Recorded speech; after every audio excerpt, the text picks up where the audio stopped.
معزز و محتشم حاضرین، سب تعریفیں اللہ سبحانہ و تعالیٰ کے لیے۔ بارگاہ رسالت مآب صلی اللہ علیہ وسلم میں تواتراً نذرانہ عقیدت و محبت و احترام پیش کرنے کے بعد آج کی ہماری گفتگو گزشتہ سے پیوستہ کہ ایتھیسٹ جو ہماری نیکسٹ جنریشن پر قلبی طور پر وار کر کے انہیں ایمان کے بارے میں متزلزل کر رہے ہیں، اس تزلزل اور شک سے نکالنے کے لیے مجھے اور آپ کو اپنی نئی نسل کو علم کی دولت سے مالا مال کرنا ہوگا، اور ایمان کا نور فزیکل فارم میں بھی اور اسپرچل فارم میں بھی ان کے سینوں میں منتقل کرنا ہوگا، کیونکہ اگر ہم نے ایسا نہ کیا، اپنی ذمہ داری کو پورا نہ کیا، تو پھر داستان تک نہ ہوگی ہماری داستانوں میں۔ اللہ کرے کہ ایسا نہ ہو۔ اسی تناظر میں آج جس پہلو پر ہم کلام کرنا چاہتے ہیں وہ ایک ملحد کا جو دل ہوتا ہے، ایتھیسٹ کا، یا ایک جو ریشنلزم کا دائی ہوتا ہے اس کا قلب، یا جو میٹریلزم کا دائی ہوتا ہے اس کا قلب، یا جو سرے سے ہی خدا کا انکار کر بیٹھتا ہے اس کا دل، اور ایک مومن کا دل، اس میں بنیادی طور پہ فرق کیا ہوتا ہے، تاکہ مومن کے دل کے بارے میں آگاہ ہو کر ہم اپنے دلوں کو مزید مزین کر سکیں، ایمان کو پختہ کر سکیں، اور پھر اس مومن کے دل کے اندر جو نور موجود ہوتا ہے، جو کوالٹیز ہوتی ہیں، ان کوالٹیز کو پالش کر کے کس طرح وہاں سے نور دوسرے سینوں میں ٹرانسفر کیا جاتا ہے، اس کی طرف بھی ہم توجہ کرتے ہوئے اپنے نور ایمان کو اپنی آنے والی نسل کی طرف فیضان کی صورت میں منتقل کر سکیں۔ اللہ تعالیٰ کی بارگاہ میں دعا ہے کہ رب تعالیٰ آج کی اس گفتگو کا فیضان مجھے بھی اور آپ کو بھی نسلوں کے ایمان کی بقا کی صورت میں عطا فرمائے۔ تو سب سے پہلی اور بنیادی بات ہم قلب پہ کرتے ہیں، دل۔ دل کی اہمیت کیا ہے؟ تو جسمانی طور پر انسانی دل پر انسانی حیات کا مدار ہے۔ اطباء، ڈاکٹرز دل کو اعضائے رئیسہ میں شمار کرتے ہیں، اور جذباتی طور پر ساری محبتوں، نفرتوں، غموں اور خوشی کے جذبات کا تعلق بھی دل کے ساتھ سمجھا جاتا ہے۔ گویا کہ انسانی دل تمام تر جذبات کا عکاس ہوتا ہے، اس کی ترجمانی کرتا ہے۔ تاریخ ادب میں دل کو درد، سکون، اضطراب اور اطمینان کی علامت کے طور پر اطباء اور شعراء نے استعمال کیا ہے، لیکن یہ سب کے سب دل کے ابتدائی یا درمیانی اعمال تک پہنچ سکے، اور ان میں سے کوئی بھی اس کی گہرائی اور انتہا کو نہ پا سکا۔ تو یہ دل جو ہے، اس کے اندر جو جذبات پیدا ہوتے ہیں، انہی جذبات کی تعبیر وہ محبت ہوتی ہے، وہ سکون ہوتا ہے، اور اس کی تعبیرات کو جب ظاہری دنیا میں تعبیر کیا گیا تو ماں کے دل کو سکون کا اور جاذبیت کا ایک استعارہ قرار دیا گیا۔ یہی وجہ ہے کہ یہ مقولہ ہمارے درمیان بھی مشہور ہے کہ اللہ تعالیٰ 70 ماؤں سے بڑھ کر پیار فرماتا ہے۔ تو یعنی وہ اس سکون کی اور اس جاذبیت کی ایک عکاسی ہے۔ لیکن میٹریلزم میں سب کے سب ابتدائی یا درمیانی اعمال دل تک پہنچ سکے، اس وجہ سے وہ غالب بھی جب اس موقع پہ آیا تو اس نے بڑی عجیب بات کی، کہنے لگا دل میں ہو درد تو دوا کیجئے، اور جب دل ہی ہو درد تو پھر کیا کیجئے؟ تو وہ خاموش ہو گیا، سوال تھا اس کا۔ لیکن اسلام نے اس سوال کو بھی بہت آسانی سے حل کیا اور اس کی طرف بھی توجہ دلائی۔ وہ سائلنٹ اس وجہ سے رہا، اس وجہ سے کہ جو فزیکل بیماریاں ہوتی ہیں ان کا علاج میٹریلزم تو کر سکتا ہے، لیکن جو اسپرچل بیماری لگتی ہے اس کا علاج میٹریلزم نہیں کرتا، بلکہ جس کی یہ پروڈکشن ہے اور جس نے یہ دل عطا فرمایا ہے وہ پروردگار ہی اس کا علاج بھی عطا فرماتا ہے۔ اور خوبصورت ایک جملے میں سارے علاجات وہ ان کو یکجا کر کے فرما دیا، الا بذکر اللہ تطمئن القلوب۔ یہ بس سادہ سی بات کرتی، اس کی گہرائی میں انسان جتنا اترتا جائے گا دل اتنا ہی سکون کا منبع بنتا جائے گا، اور اس سے جتنا دور ہوتا چلا جائے گا دل کے اندر اضطراب اور دل کے اندر انتشار پیدا ہوتا چلا جائے گا۔ دل کی گہرائی اور انتہا کو مرد آزاد منش کے علاوہ کہ جس نے اپنے دل کو نور وحی اور فیض نبوت سے منور کیا وہی پا سکتا ہے، اور اس دل پر اترنے والے انوار الہیہ کی تجلیات کا مشاہدہ بھی وہی کر سکتا ہے، وگرنہ اس کے ہاں تو محض ایک لوتھڑا ہے۔ لیکن جنہوں نے انوار الہیہ کا مشاہدہ کیا نا، انہوں نے لاجواب بات کی، انہوں نے کہا دل دریا سمندروں ڈونگے تے کون دلا لیا جانے ہو، وچے بیڑے وچے جیڑے تے وچے ونج مہانے ہو، 14 طبق دلے دے اندر۔ کہا یہ جو فزیکل دنیا جس کی تم سیر کو اپنے لیے لامتناہی چیزوں تک اپنی اپروچ سمجھ رہے ہو، میرے دل کی کیفیت یہ ہے کہ 14 طبق دلے اندر تمبو وان تانگے ہوں، جوئی دلدا محرم ہوئے سوئی رب پہچانے ہو۔ اور پھر اگلی بات فرمایا، دل کالے نالوں منہ کالا چنگا، دل کالے نالوں منہ کالا چنگا، جے کوئی اس نو جانے ہوں، منہ کالا دل اچھا ہووے تاں دل یار پہچانے ہو۔ تو یہ پہچان اور معرفت کا ایک ذریعہ ہے۔ غالب نے بھی اسی مقام پہ پہنچ کے ایک اچھی بات کی، وہ کہنے لگے کہ دل کے آئینے میں ہے تصویر یار۔ کہا یہ جو دل اور عقل ہے اس کا بنیادی فرق یہ ہوتا ہے، اور اقبال نے بھی اس پہلو پر بات آ کے کی کہ جو دل اور نظر ہوتی ہے ان کے فرق یہ ہوتا ہے کہ آنکھ سے جو دیکھا جاتا ہے اسے وہ بصارت کہلاتی ہے، اور جو دل سے دیکھا جاتا ہے وہ بصیرت آتی ہے اسے۔ اور اسی وجہ سے آنکھ کے لیے قرب و بعد چاہیے، جو چیز نزدیک ہوگی وہ نظر آئے گی، جو دور ہوگی دیوار کے پیچھے ہوگی وہ نظر نہیں آئے گی۔ آنکھ کے لیے شرط یہ ہے کھول کے دیکھو، لیکن اقبال کہتا ہے دل کے لیے یہ شرطیں کوئی نہیں ہے۔ غالب نے بھی کہا یہ شرطیں کوئی نہیں ہے، کہا دل کے آئینے میں ہے تصویر یار، جب ذرا گردن جھکائی دیکھ لی، وہاں قرب و بعد کا کوئی تصور نہیں، وہاں آنکھیں کھولنی نہیں بلکہ آنکھیں بند کرنا پڑتی ہیں۔ قرب و بعد کا تصور اس دل کی، اسی وجہ سے اقبال نے بھی بڑی خوبصورت بات کی، کہنے لگے دل بینا بھی کر خدا سے طلب، کہ دل بینا بھی کر خدا سے طلب، کہ آنکھ کا نور دل کا نور نہیں ہے۔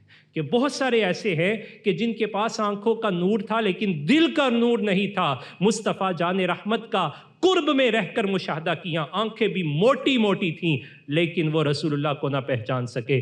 حبش سے چھوٹی آنکھ والا بلال آیا تو پہچان گیا۔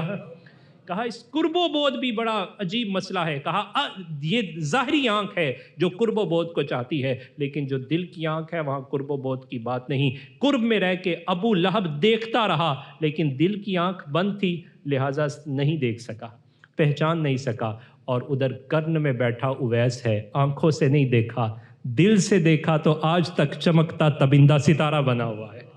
تو یہ بڑی عجیب کیفیات اس قلب کی جو ہیں وہ۔ اب علماء شریعت کی طرف اگر ہم آئیں تو علماء شریعت نے دل کی حقیقت کو بیان کرتے ہوئے اس پر جو اتھارٹی ہیں ان میں علامہ جرجانی علیہ رحمہ نے التعریفات کے اندر اور علامہ مناوی علیہ رحمہ نے التوقیف کے اندر بڑی خوبصورت بات لکھی، فرمایا القلب لطیفۃ ربانیۃ لہا تعلق بہذا القلب الجسمانی المودع فی الجانب الایسر من الصدر۔ فرماتے شریعت میں دل فقط اس دھڑکنے والے ایک عضو کا نام نہیں ہے بلکہ اس کے ساتھ تعلق رکھنے والا ایک ربانی لطیفہ اور عطیہ الہی ہے جسے دل کہا جاتا ہے۔ وہ جسمانی دھڑکنے والے دل کے ساتھ اس طرح قائم ہے جس طرح عالم کے ساتھ علم اور پھول کے ساتھ خوشبو قائم ہوتی ہے، اور فرمایا اسے جدا کر کے نہیں دیکھا جا سکتا مگر جہاں وہ جسمانی دل پایا جائے وہیں یہ لطیفہ بھی پایا جاتا ہے۔ قرآن مجید فرقان حمید نے پھر اس دل کے اعتبار سے، قلب کے اعتبار سے افراد کو تقسیم کیا ہے، افراد کی تقسیم کی ہے کہ جس کا دل جیسا ہوتا ہے ویسا ہی وہ فرد کہلاتا ہے۔ اگر وہ دل مطلقاً انکار ربانی پر ہے تو اسے کافر کہہ دیا گیا، تردد ہے ذات الہی پر تو اسے منافق کہہ دیا، اور دل کی پختگی اور تصدیق قلبی موجود ہے تو اسے مومن سے تعبیر کیا گیا۔ آئیے ذرا قرآن مجید فرقان حمید کی ان آیات کو دیکھتے ہیں اور الٹیمیٹلی جو ہمارا گول ہے مومن کا قلب، اس کی طرف چلتے ہیں۔ قرآن مجید فرقان حمید نے جب کافر کے دل کے احوال کو بیان کیا تو اسے 3 کیٹیگریز میں، 3 حصوں میں منقسم کیا۔ پہلا، بسم اللہ الرحمن الرحیم، فالذین لا یؤمنون بالآخرۃ قلوبہم منکرہ وہم مستکبرون۔ وہ لوگ جو آخرت پر ایمان نہیں رکھتے ان کے دل منکر ہیں اور وہ متکبر ہیں۔ یہ کافر کی ایک کیٹیگری ذکر کی گئی۔ دوسری فرمایا کہ ان کے دل جو ہیں وہ اندھے ہیں، فَإِنَّهَا لَا تَعْمَى الْأَبْصَارُ وَلَكِنْ تَعْمَى الْقُلُوبُ الَّتِي فِي الصُّدُورِ، بے شک آنکھیں اندھی نہیں ہیں بلکہ سینوں میں موجود دل اندھے ہیں اور ان کے دل مردہ دل ہیں۔ اور تیسرے مقام پر قرآن مجید فرقان حمید پھر ان کا تذکرہ پوری شدت کے ساتھ کرتا ہے کہ جن کے دل ایسے ہو جاتے ہیں کہ ہر وقت انکار ہی انکار، ہر وقت تکبر ہی تکبر، اور ہر وقت ان کی کیفیات یہ ہیں کہ وہ آنکھوں سے دیکھنے کے باوجود بھی دل کو اس کی طرف متوجہ نہیں کرتے، تو پھر بالآخر ایک مقام یہ آتا ہے ختم اللہ علی قلوبہم، اللہ نے ان کے دلوں پر مہر لگا دی۔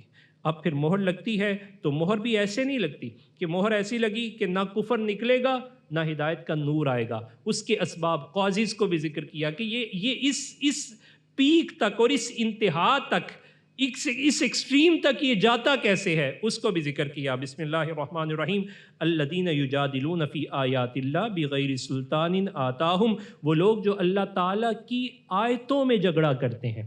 ایتھیسٹ آیت میں نہیں، وہ تو ذات خدا میں جھگڑتا ہے، کہتا ہے اگر موجود ہے تو دکھاؤ نہ کہاں ہے۔ تو ایتھیسٹ تو اس سے بھی اوپر کی بات کرتا ہے۔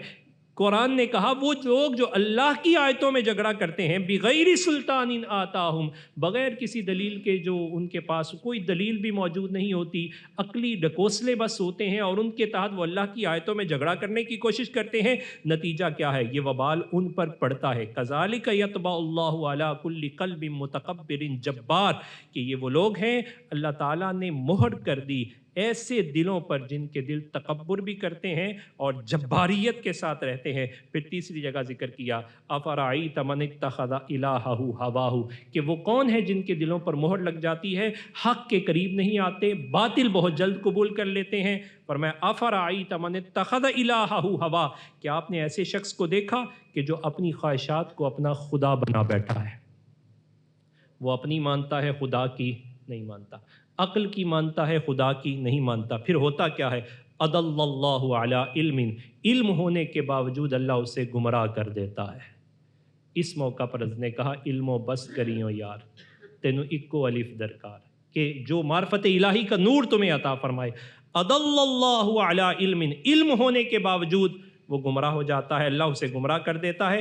وختم علی سمعہ وقلبہ، اور اللہ تعالیٰ اس کی سماعت پر بھی مہر لگا دیتا ہے اور اس کے دل پر بھی مہر، نہ حق سن سکتا ہے اور نہ حق کو قبول کر سکتا ہے۔ اب ایسے لوگ ظاہر ہے ایسے دل والے اللہ کی مخلوق ہیں، وہ اس دنیا پہ موجود تو ہوں گے، ان کی صحبت اثر بھی رکھے گی، اٹریکشن بھی ان کے اندر ہوگی، بظاہراً ہو سکتا ہے ان کے پاس مال و دولت بھی ہو، ان کے ساتھ کسی موقع پہ ڈیلنگ بھی کرنی پڑ سکے، ان کے ساتھ ہو سکتا ہے بیٹھنا اٹھنا پڑے، ان کا ماتحت ہونا پڑے، تو پھر کیا کرے؟ مومن کو حکم کیا دیا گیا؟ اس تناظر میں حضرت امام غزالی علیہ رحمہ نے اور خود ابن عربی نے جو کلام کیا وہ بڑا منفرد ہے، کہ صحبت وہ بہت تاثیر رکھتی ہے، تاثیر رکھے نہ رکھے وبال ضرور رکھتی ہے، اور شریعہ نے اسے بڑے خوبصورت انداز میں بیان کیا ہے۔ ہم اپنی فزیکل دنیا میں دیکھتے ہیں، کوئی چور نہ بھی ہو، صرف چور کو پیغام دینے آئے اور کسی کا چھاپا پڑ جائے تو اسے بھی چوروں میں ہی لکھا جاتا ہے۔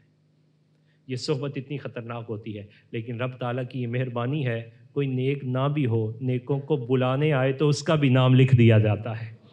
پتہ ہے صحبت کی بہت تاثیر ہے۔ یہ جو قلب ہوتے ہیں، اس قلب کے اندر جو نیت ہے یہ اپنا پورا اثر رکھتی ہے، اور اس تاثیر کو ہم اپنی اس فزیکل دنیا میں بہت آسانی سے سمجھ بھی سکتے ہیں اور دیکھ بھی سکتے ہیں۔ قرآن مجید فرقان حمید نے مومنین کو حکم دیا، کہا یہ ایسے دنیا والے تمہاری صحبت میں یا تم ان کی صحبت میں آؤ گے، لیکن ہونا کیا چاہیے؟ وَلَا تُطِعْ مَنْ أَغْفَلْنَا قَلْبَهُ عَنْ ذِكْرِنَا وَاتَّبَعَ هَوَاهُ، اور اے سننے والے تو کبھی ان کی اطاعت نہ کرنا جس کے دل کو ہم نے اپنی یاد سے غافل کر دیا ہے، کہ وہ جو چاہتا ہے من مانی اس کی کرتا ہے، اور وہ اللہ کے حکم سے بھی انحراف کر دیتا ہے، ظلم کو روا رکھنے کی کوشش کرتا ہے، اور یہ ان کی ہر ہان میں اطاعت اور ہاں میں ہاں ملاتا ہے، تو پھر اس کا نتیجہ اور اسے بھی وبال وہی بھگتنا پڑے گا جو انہوں نے بھگتنا ہے۔ یہی وجہ ہے علماء نے کہا کہ جب ظالم پر گرفت آتی ہے تو پھر ظالم اکیلا نہیں پکڑا جاتا، اس ظالم کے ساتھ جو دل کھڑے ہوتے ہیں وہ بھی پکڑے جاتے ہیں، اور جب مظلوم کا چھٹکارا آتا ہے تو پھر انعام صرف مظلوم کو نہیں ملتا، بلکہ مظلوم کے حق میں دعا کرنے والے کو بھی اللہ انعام عطا فرما دیتا ہے۔ پھر قرآن مجید فرقان حمید سے ایک سوال ہم اپنی وسعت کے مطابق کرتے ہیں، تو پھر ہمیں پیروی کس کی کرنی چاہیے؟ تو قرآن پاک نے اس کو بھی ذکر کیا، وَاتَّبِعْ سَبِيلَ مَنْ أَنَابَ إِلَيَّ، اگر پیروی کرنی ہے تو ان لوگوں کی پیروی کر جن کی ساری توجہات کا مرکز میری یاد اور میری ذات بن چکی ہے۔ تو یہ صحبت کی طرف توجہ دلائی، ایسے دل کو اختیار کرنے کی طرف توجہ دلائی۔ وہ ہم پنجابی میں بھی کہتے ہیں شیراں دے پتر شیر ہوندے نے، کیویں ہوندے نے؟ اس وجہ سے کہ وہ شیر کی صحبت میں رہتے ہیں۔ لیکن اقبال کہتے ہیں اگر اسی شیر کے بچے کو اٹھا کر ہرن کا دودھ پلا دیا جائے یا ہرن کی صحبت میں لے آئے تو پھر یہ اپنی چال بھول جاتا ہے۔ جس ماں کے سینے کے اندر ایمان کا نور موجود ہو اور وہ اپنا نور دودھ کے ذریعے اپنی اولاد کے سینے میں منتقل کرے تو جائے گا، لیکن اگر اسے آپ ڈبے پہ لے جائیں گے تو پھر نور نہیں جائے گا، وہ عارضی اور ٹیمپریری چیز جائے گی۔ اقبال نے اسی پر آ کے کہا ان شیروں کو سکھا دو رمے آہو، باقی نہ رہے شیر کی شیری کا فسانہ۔ کہا یہ مغرب کی ایک خطرناک سازش یہ تھی کہ ان شیروں کو سکھا دو رمے آہو، کہ انہیں ہرن کی صحبت میں لے جاؤ، انہیں شیرنی کی صحبت سے باہر نکالو۔ جب شیرنی کی صحبت سے باہر ہوں گے تو پھر شیر والی آواز اور داڑھ بھی پیدا نہیں ہوگی۔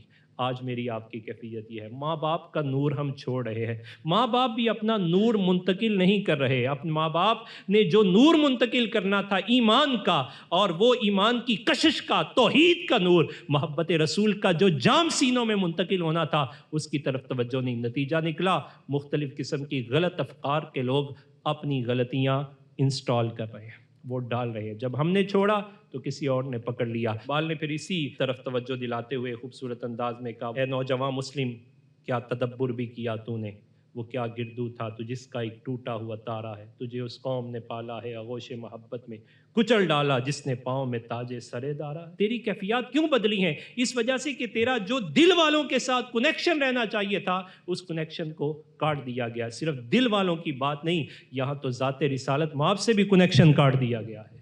کوشش کی جا رہی ہے۔ پھر ذات الہ کے بارے میں، اللہ تعالیٰ کی ذات کے بارے میں جو توحید کی پختگی تھی، ایمان کا نور تھا، جو چاشنی تھی، وہ بظاہر اس طرح نظر نہیں آتی۔ بندہ بہت ساری جگہ پہ کہتا ہے زندگی چ ایک کی وری ہونا ہے، کوئی گل نہیں، میں توبہ کر لاں گا۔ کیا توبہ کی مہلت کی وہ گارنٹی لے کے آیا ہے؟ کیا اس کے پاس موجود ہے؟ وہ اللہ تعالیٰ کے احکام سے انحراف بھی کر دیتا ہے۔ قرآن مجید فرقان حمید کا مطالعہ کرنے کے بعد اس پہلو پر انسان اپنی وسعت اسے بالکل کوتا سمجھتا ہے کہ مسلمان اور کافر کے درمیان کیا فرق ہے۔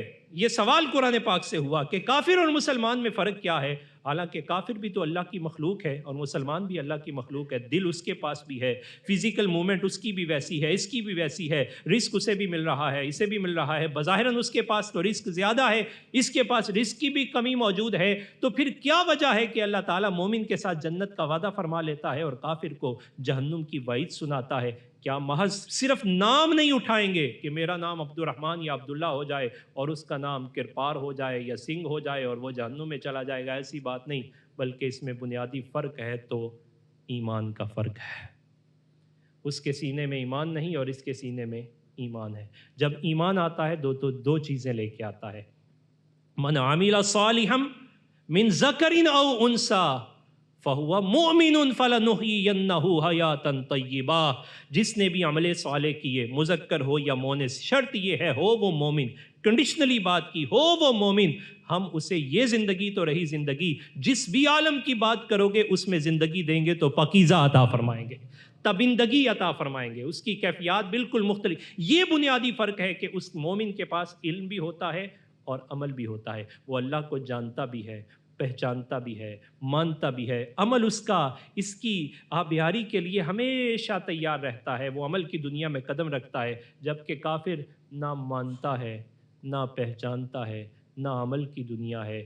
یہ بنیادی فرق اگر مسلمان بھی ختم کر دے کہ وہ بھی ایسا ہی ہو، کتاب اللہ پاس ہے لیکن جانتا ہی نہیں ہے، اللہ کے بارے میں نور معرفت موجود نہیں ہے، ذات حق کے بارے میں عرفان اس کے پاس موجود نہیں ہے، اور پھر عمل کی دنیا سے وہ کوسوں دور رہتا ہے، اور جب بھی بات کرتا ہے اپنی مرضی کی بات کرتا ہے، اپنی چاہت اور خواہش کی بات کرتا ہے، تو بتائیے پھر لفظوں سے تو یہ فرق ختم نہیں ہوگا، یہ تو علم و عمل نے ختم کرنا تھا۔ پھر یہ مسلمان کا شکوہ نہیں بنتا کہ وہ اللہ کی بارگاہ میں یہ عرض کرے کہ یا اللہ آج رسوائی میرا مقدر کیوں ہے، درد دل سے بھی سوال کرے کہ الہی میرا حال دیکھ، جواب آتا ہے ذرا اپنا نامہ اعمال بھی تو دیکھ۔ تو یہ مجھے اور آپ کو سیلف اکاؤنٹیبلٹی، اپنا محاسبہ کرنا ہے کہ مومن اور کافر کے قلب میں بنیادی فرق یہ ہوتا ہے کہ کافر سب کچھ دیکھ کر بھی خدا کو نہیں مانتا، ہر انتہا تک پہنچ کر بھی خدا کو نہیں مانتا، جبکہ مومن ہر انتہا و ابتدا میں خدا کو پہلے مانتا ہے، پھر بعد میں کرتا ہے۔ یہی وجہ ہے کہ وہ کافر بڑھتا تب ہے جب وہ مذہب کو چھوڑے، اور مومن بڑھتا تب ہے جب وہ مذہب کو اختیار کرتا ہے۔ ہماری سائنس، اسلامک سائنس، اسی وجہ سے وہ انسانیت کے لیے نفع بخش ہے۔ کیوں؟ اس کی بنیاد اسلام پر ہے، اور ان کی سائنس انسانیت کے لیے نفع بخش نہیں ہے۔ اللہ تعالیٰ کا مسلمان پر خصوصی انعام تھا، اب اس انعام کو برقرار کیسے رکھنا ہے کہ ہمارے سائنٹسٹ نے جتنی انوینشنز کی، جتنی ایجادات کی، وہ انسانیت کے نفع پر مبنی تھی، نقصان پر نہیں گئے۔ زہر کی ایجاد بھی مسلمان کی تھی، لیکن ترک کر دیا کہ کہیں انسانیت کے نقصان کے لیے کوئی اس کو اختیار نہ کر لے۔ مسلمان انسانیت کی ترقی کی ایجادات کرتا رہا، اور کافر وہ انسانیت کی تباہی کی کرتا رہا۔ آج جس تباہی کے دہانے پر دنیا پہنچ چکی ہے، اس کے اندر کافر کا وہ انویسٹمنٹ تو موجود ہے، لیکن مومن کی انویسٹمنٹ اس کے اندر موجود نہیں ہے۔ یہ جب بھی بات کرے گا ترقی سی، بچاؤ کی، حفاظت کی، اس کی تدابیر کو اختیار کرے گا، اور جو تدابیر کی قوتیں ہوتی ہیں وہ ہمیشہ غالب رہتی ہیں، اس کی ترقی دوسروں کی ترقی کو مغلوب کر دیتی ہے۔ اب بنیادی طور پر یہ فرق جب ہم نے دل سے نکال دیا کہ مومن کے اندر اللہ پر ایمان کا وہ نور اس طرح مستحکم نہیں رہا، تو ہماری ایجادات کے اندر بھی وہ فیض باقی نہیں رہا۔ لہٰذا توجہ کرنے کی ضرورت ہے۔ دنیا کے کسی میدان میں میں نکل جاؤں یا آپ کسی فیلڈ کو میں اور آپ اختیار کر لیں، ایک کافر اور مومن کے دل کا بنیادی فرق ہونا چاہیے۔ کافر چاند پر، سورج پر اپنی کمندیں ڈالنے کے بعد بھی کہتا ہے خدا نہیں ہے، اور یہ زمین کے خانہ گمشدہ میں بیٹھ کے بھی کہتا ہے وَإِلَٰهُكُمْ إِلَٰهٌ وَاحِدٌ۔ یہ بنیادی فرق ہوتا ہے، اور پھر جتنا پیک پہ جاتا ہے اتنا ایمان اس کا اور بڑھتا چلا جاتا ہے، اور کہتا ہے الرحمن علم القرآن خلق الانسان علمہ البیان۔ وہ کہتا ہے کہ فبأي آلاء ربكما تكذبان رب المشرقین ورب المغربین مرج البحرین یلتقیان بینہما برزخ۔ اللہ تعالیٰ نے اپنی قدرتوں کو پہلے ہی آشکار کیا، اور مومن کے قلب کے بارے میں یہ بتا دیا کہ قلب مومن یہ ہے، جس مقام پر بھی پہنچتا ہے متوجہ الی اللہ ہوتا ہے۔ اللہ کی قدرتوں پر ایمان سے اللہ کی ذات پر اس کا ایمان بڑھ جاتا ہے۔ مومن کو یہ کہا گیا اگر تمہیں ان کی صحبت کو اختیار کرنا پڑے تو تمہیں کیا کرنا ہے؟ وَلَا تَمُدَّنَّ عَيْنَيْكَ إِلَىٰ مَا مَتَّعْنَا بِهِ أَزْوَاجًا مِّنْهُمْ وَلَا تَحْزَنْ عَلَيْهِمْ وَاخْفِضْ جَنَاحَكَ لِلْمُؤْمِنِينَ۔ اور اے سننے والے، تم اپنی نگاہ کفار کے مال و اسباب کی طرف نہ اٹھاؤ۔ اگر تمہیں اپنے پر بچھانے ہیں تو مسلمانوں کے لیے اپنے پر بچھاؤ۔ یہاں تک کہ مصطفیٰ جان رحمت صلی اللہ علیہ وسلم کے توسل سے یہ جاندار پیغام دیا گیا جب ولید بن مغیرہ مال و دولت کا انبار لے کر اور اپنی فیلڈ کا ماہر ہو کر، زمانے کا سردار ہو کر مصطفیٰ جان رحمت کی بارگاہ میں آیا اور آ کے عرض کرنے لگا میں بیٹھوں گا تو صحیح، لیکن صہیب نہیں ہونا چاہیے، بلال نہیں ہونے چاہیے، یہاں عمار نہیں ہونے چاہیے، آپ انہیں اٹھا دیجئے، میں آپ کی صحبت میں پھر آ جاؤں گا۔ قرآن اترا، مصطفیٰ جان رحمت کے ذریعے قیامت تک پیغام کیا دیا گیا؟ وَاصْبِرْ نَفْسَكَ مَعَ الَّذِينَ يَدْعُونَ رَبَّهُمْ بِالْغَدَاةِ وَالْعَشِيِّ۔ یہ پیغام ہے ان ترقی پسندوں کے لیے جو یہ سمجھتے ہیں کہ دین چھوڑ کر ترقی ہو جائے گی۔ قرآن نے کیا خوبصورت مصطفیٰ جان رحمت کے توسل سے پیغام دیا، وَاصْبِرْ نَفْسَكَ، اے محبوب آپ اپنے آپ کو ان کے ساتھ جما لیجئے جن کی صبح بھی رب کے نام پر ہوتی ہے، شام بھی رب کے نام پر ہوتی ہے۔ پھر فرمایا یریدون وجہہ ولا تعد عیناک عنہم، یہ صبح و شام یہ ایک ہی بات چاہتے ہیں، یہ ترقی پہ ہوں، تنزلی پر ہوں، یہ صبح یہ ہجر میں ہو یا وصال میں ہو، ان کی ایک بات یہ ہے کہ ہمیں اللہ کی رضا چاہیے۔